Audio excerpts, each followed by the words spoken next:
To my YouTube channel. आज हम start करने वाले हैं मॉलिक्यूलर बेसिस ऑफ इनहेरिटेंस, जो कि है 6वां चैप्टर क्लास 12th का। अब इसके बाद हम सीधा जंप करेंगे क्लास 11th का 7 चैप्टर में, ठीक है। तो इससे पहले वाले वीडियोस आपने नहीं देखे 1 से लेके 5 चैप्टर्स तक, तो प्लीज़ जाके उसको देखो। So without wasting your time let's start the video. तो चैप्टर 6 जिसका नाम है मॉलिक्यूलर बेसिस ऑफ इनहेरिटेंस, इससे पहले हमने principle of inheritance and variation पढ़ा है ना। उसको देखना बहुत ज़रूरी है, क्योंकि उससे थोड़ा कनेक्शन इसका भी है। और नहीं देखा तो कोई बात नहीं, ये वाला चैप्टर भी आसानी से समझ आ जाएगा, क्योंकि इससे बहुत सारे क्वेश्चंस नीट में आते हैं। तो सबसे पहले मॉलिक्यूलर बेसिस ऑफ इनहेरिटेंस ये देख लेते हैं कि मॉलिक्यूलर जेनेटिक्स होता क्या। पहले जेनेटिक्स, ये दोनों यूनिट जो है जेनेटिक्स के अंदर आते हैं। तो मॉलिक्यूलर जेनेटिक्स क्या होता है वो देखते हैं। So it is branch of biology that explains how the different structures और expressions of DNA are inherited among the organisms and also variations in DNA among organisms. DNA क्या है, नेगेटिवली चार्ज होता है। यानी कि मॉलिक्यूलर जेनेटिक्स वो genetics है या वो ब्रांच है बायोलॉजी की जिसमें डिफरेंट स्ट्रक्चर्स और एक्सप्रेशन, डीएनए की डिफरेंट स्ट्रक्चर्स और उसके एक्सप्रेशन को एक्सप्लेन किया जाता है कि वो कैसे किसी ऑर्गेनिज्म में इनहेरिट होता है, यानी कि ट्रांसफ़र होता है, या उसमें कुछ वेरिएशंस कैसे आते हैं। समझ आया इतना, ये मॉलिक्यूलर जेनेटिक्स है, ठीक है।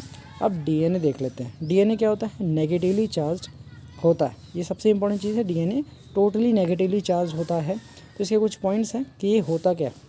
सो it is a long polymer, ये एक लॉन्ग पॉलीमर है किसका, डीऑक्सीराइबो न्यूक्लिक एसिड का या फिर न्यूक्लियोटाइड का, ठीक है। It is a long polymer of deoxyribo nucleotide.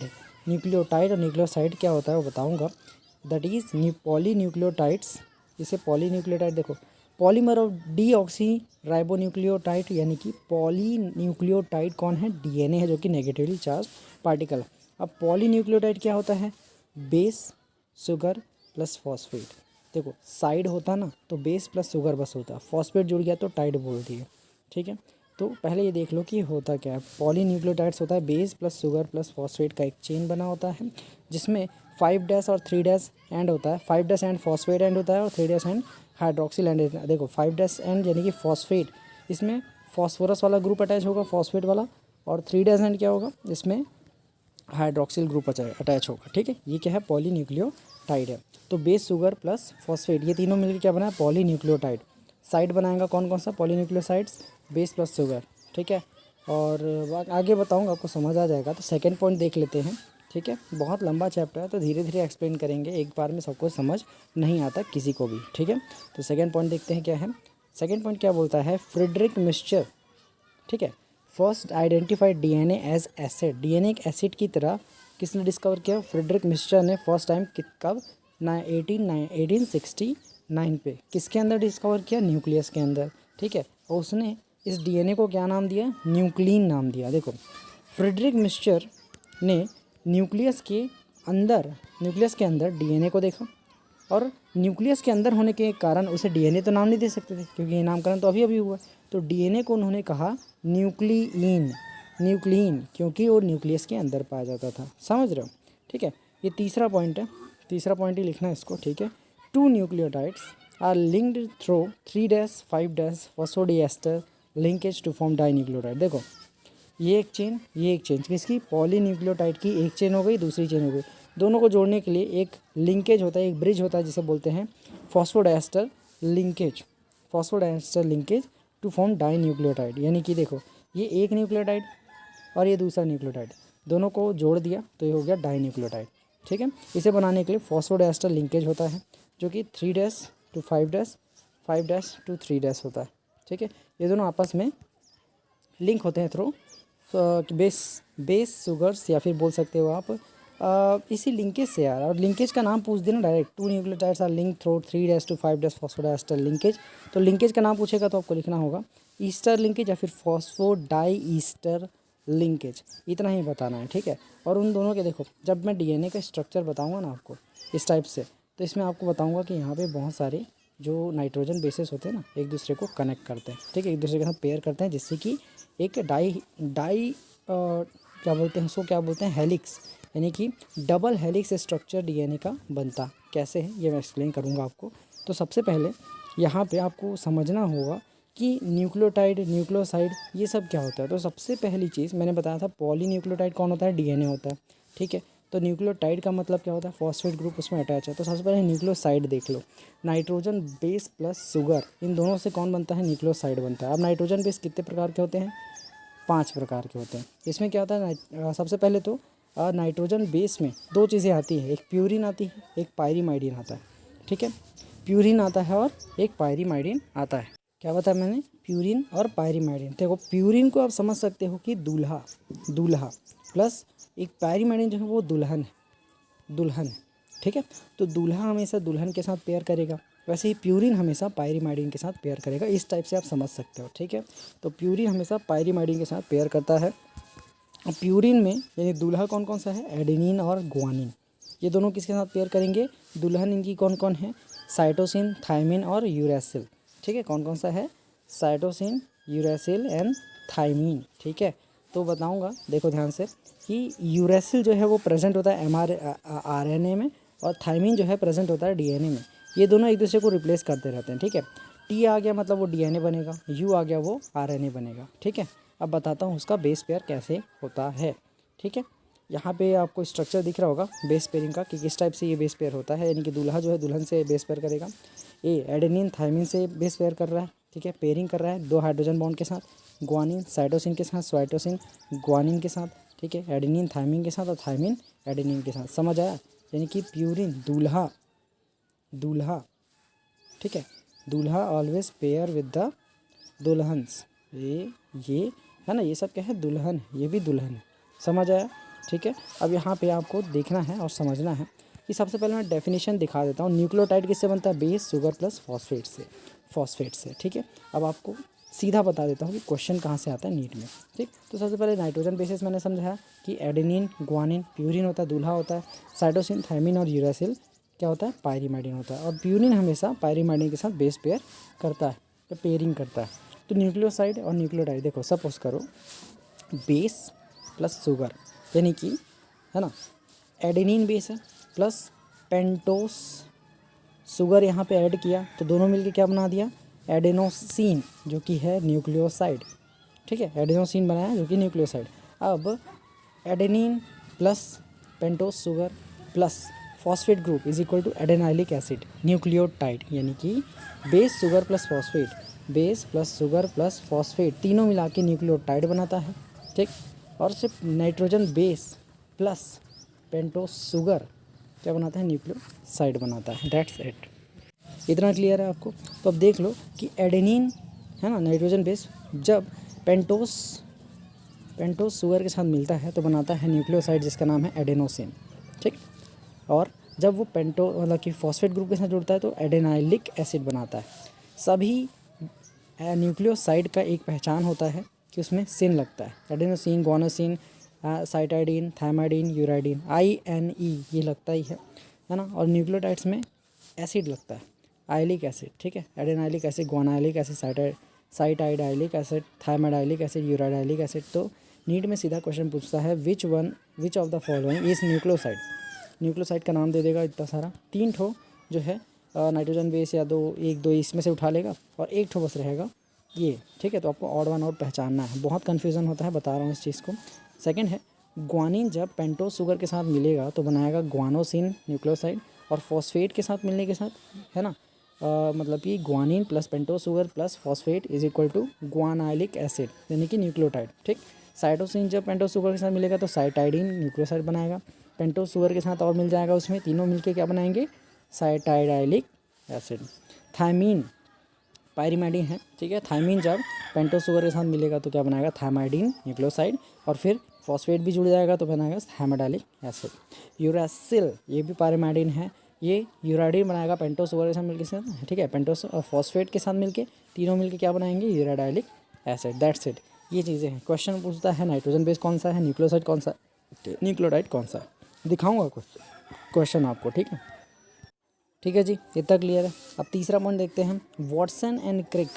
ठीक है, James Watson and Francis Crick, James Watson and Francis Crick give the double helix structure या model of DNA on the basis of base pairing.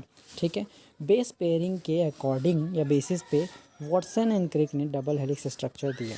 ये वाला statement NEET का है, ये NEET में आया था। ठीक है, और बेस पेयरिंग के अकॉर्डिंग दिया तो भाई सबसे पहला क्वेश्चन है बेस पेयरिंग क्या होता है। मैंने बताया purine always pair with the double या ट्रिपल बॉन्ड से, ठीक है, पायरीमाइडिन के साथ, यानी कि दूल्हा ऑलवेज पेयर विद द दुल्हन, ठीक है। दूल्हा कौन कौन सा था, एडेनिन और ग्वानिन दूल्हा था, ठीक है। दुल्हन कौन कौन से थे, साइटोसिन, यूरेसिल और थायमाइडिन, मतलब थायमोसिन या थायमोसिन, ठीक है, सिन है ना। तो ये नाइट्रोजन बेस है, साइटोसिन ये भी, यूरेसिल भी, ये सब नाइट्रोजन बेस है, ठीक है।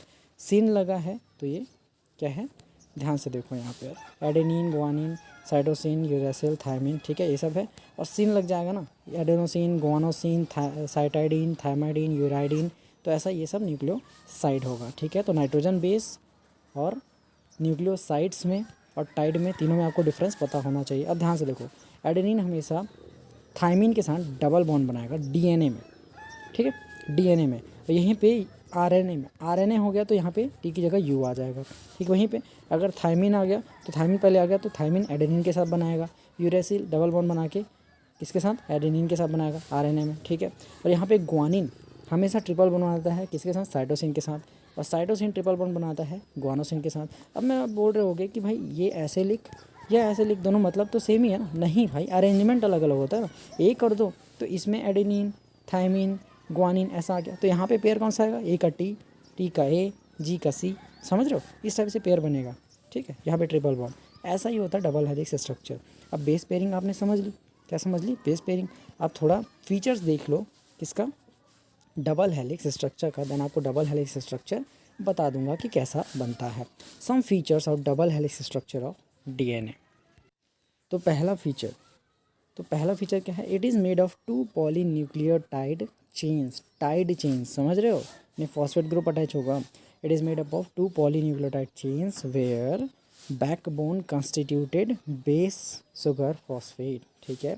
यानी कि रीढ़ की हड्डी, हमारी रीढ़ की हड्डी होती है, वैसे ही डीएनए की रीढ़ की हड्डी कौन है, बेस सुगर प्लस फॉस्फेट की चेन, ठीक है। वो चेन किससे बनती है, base plus sugar plus phosphate, यानी बीएसपी, बहुजन समाज पार्टी, ठीक है। ट्रिक है, याद कर लेना। सेकंड पॉइंट क्या है, 2 chains are antiparallel polarity, ठीक है, पोलैरिटी यानी कि 2 चेन्स जो है उनकी वो उल्टे होंगे एक दूसरे से, ठीक है। यानी कि दूल्हा और दुल्हन एक दूसरे के सामने है तो इसका राइट इसका लेफ्ट, इसका राइट जो होगा इसका लेफ्ट होगा, समझ रहे हो, ऐसा है, यानी कि उल्टा होगा। तो इस टाइप से बनाएंगे, तो ये 5 डैश है तो इसका 3 डैश होगा, इसका 3 डैश है तो इसका 5 डैश होगा, इन दोनों एंटी पैरेलल होंगे एक दूसरे के, उसी को बोला है। तीसरा point, adenine pair with thymine, okay बता चुका हूँ, डबल हाइड्रोजन बॉन्ड से। Guanine pair with the cytosine, triple hydrogen bond से। पूछता है कि कौन सा बॉन्ड होता है, तो हाइड्रोजन बॉन्ड होता है, ये भी आईएमपी है। डबल बॉन्ड, ट्रिपल बॉन्ड, ये भी याद रखना है, ठीक है। अब यहाँ पे बोला है द पिच ऑफ हेलिक्स, यानी कि हम क्रिकेट खेलते हैं तो ये पिच होता है ना, एक बड़ा सा ऐसा डब्बा जैसा, तो बीच में जो खाली ये जो जगह दिख रही है ये पिच मानते हैं अपन। तो पिच ऑफ हेलिक्स क्या है, pitch of helix is about 3.4 nanometer, यानी कि 10⁻⁻9 मीटर, ठीक। और 34 एंगस्ट्रॉम, 34 एंगस्ट्रॉम मतलब 10⁻⁻10 मीटर लॉन्ग, ठीक है। अब देखो 3.4 ये दिख रहा है आपको, इतना बड़ा जो हेलिक्स है ये डब्बा, ठीक है, यानी कि यहाँ से यहाँ ये वाला डब्बा दिख रहा है छोटा सा ये वाला, ठीक है, ये कितना लंबा है, मतलब कि इसका जो लेंथ होगा ना, इसका जो लेंथ होगा वो 3.4 नैनोमीटर का होगा, यानी कि बोलेंगे pitch of helix is about 3.4 nanometer और 34 एंगस्ट्रॉम लॉन्ग। ये क्वेश्चन है नीट का, ठीक है। And distance between consecutive base pairs is, यानी कि देखो ये ए बेस पेयर है, ये सी बेस पेयर, एडेनिन, ठीक है, और साइटोसिन, साइटोसिन, हाँ जी साइटोसिन, क्योंकि न्यूक्लियोसाइड उसका साइटाइडिन होता है, ठीक है। तो साइटोसिन है, इन दोनों के बीच का डिस्टेंस कितना होगा, 0.34 नैनोमीटर। क्या लिखा है यहाँ पे देखो 0.3 नैनोमीटर और 3.4 एंगस्ट्रॉम। ये चीज़ बहुत कंफ्यूजिंग और इम्पॉर्टेंट भी है, ठीक। चौथा पॉइंट जो है वो है plane of one base pair, है ना, स्टैक्स या lies over the other in double helix, this forms a stable helix structure.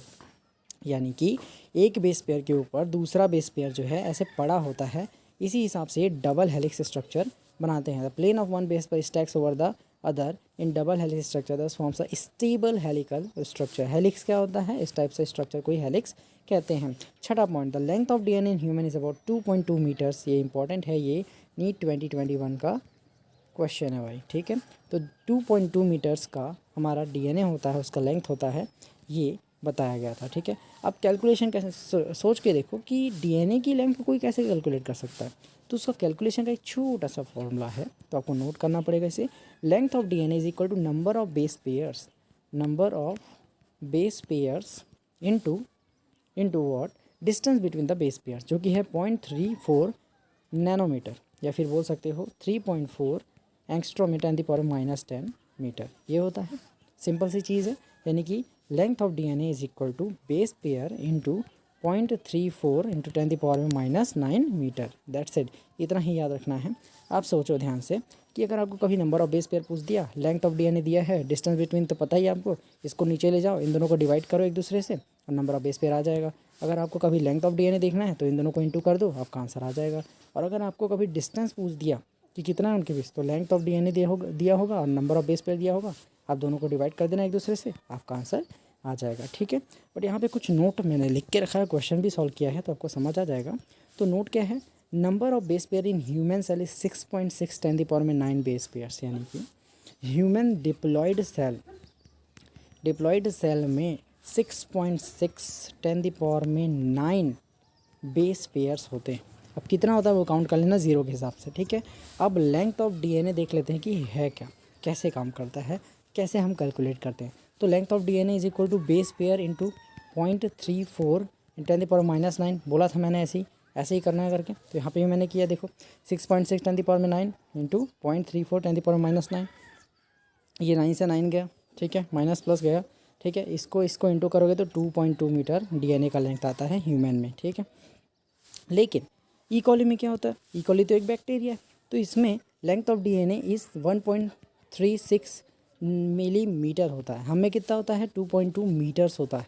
एक बैक्टीरिया बहुत छोटा होता है साइज़ में, तो इसका डीएनए क्या होगा, बहुत छोटा होगा, 1.36 का होगा। अब देखो नंबर ऑफ बेस पेयर्स इसमें कहते हैं कितने होते हैं, 4.6 इंटू 10⁻⁶ बेस पेयर। हमें कितने थे, 6.6 10⁻⁹ बेस पेयर्स थे। ई कॉली में कम है, ठीक है। तो लेंथ ऑफ डीएनए अगर निकालना है हमको, डिस्टेंस तो उतना ही होगा, बीच का बेस पेयर का डिस्टेंस ना उतना ही होता है, सब यूनिवर्सल है, ठीक है। तो length of DNA is equal to base pair इतना है, इंटू क्या मतलब कि इसको कैलकुलेट करेंगे तो length of DNA is equal to 4.6 into इतना, ठीक है। तो लेंथ ऑफ डीएनए कितना है, 1.36 मिलीमीटर फॉर ई कॉली, ठीक है। ई कॉली का डीएनए कितना होगा, लेंथ 1.36 लेकिन अगर हमें पूछ देगा कि लेंथ तो गिवन है, देन बेस पेयर कितना फाइंड करेंगे, तो बेस पेयर के लिए 1.36 ये वाला formula is equal to BP base pair into इतना जो हमें पता है, इसको नीचे ले जाओ, डिवाइड करो, ठीक है। इसे डिवाइड किया तो 4.6 10⁻⁶ बेस पेयर्स आपका आंसर है। इस टाइप से कभी भी कंफ्यूज कर सकता है, तो आपको ये चीज़ें पता होनी चाहिए। एक छोटा सा नोट है कि transcription and translation together called as, यानी कि ट्रांसक्रिप्शन क्या होता है, ट्रांसलेशन क्या होता है। देखो ट्रांसक्रिप्शन होता है फॉर्मेशन ऑफ एमआरएनए, जो कि आगे डिस्कस करेंगे। ट्रांसलेशन होता है प्रोटीन का फॉर्मेशन फ्रॉम एमआरएनए, ठीक है, इसको ट्रांसलेशन कहते हैं। तो ट्रांसक्रिप्शन प्लस ट्रांसलेशन दोनों को बोलते हैं हम एक साथ सेंट्रल डॉगमा, और इसे डिस्कवर किया था फ्रांसिस क्रिक ने।